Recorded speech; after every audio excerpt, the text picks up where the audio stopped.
أهلا بكم سيداتي سادتي، هذا أحمد عبد الرحمن صديقكم وصديق الجميع يحييكم هنا بجامعة تمسية.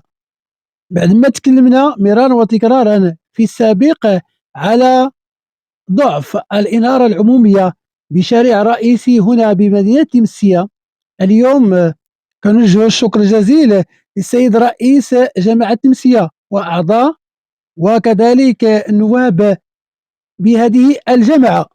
علاش غنشكرهم؟ لأنهم سمعوا النداء وسمعوا الشكايات ديال المواطنين وقاموا بالواجب، وتم التبديل مصابيح القديمة صفراء بمصابيح جديدة بيضاء اللون من أجل تأمين سلامة المواطنين والمواطنات بهذه الجامعة.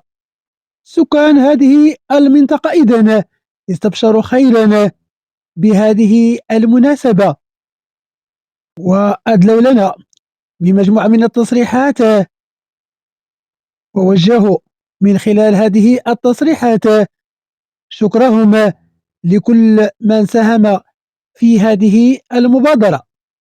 ونحن بدورنا كرجال الإعلام والصحافة المتتبعي للشأن المحلي الإقليمي الجهوي والوطني نوجه شكرنا الجزيل لكل من ساهم في تنمية بلادنا، وشكرا لكم جميعا.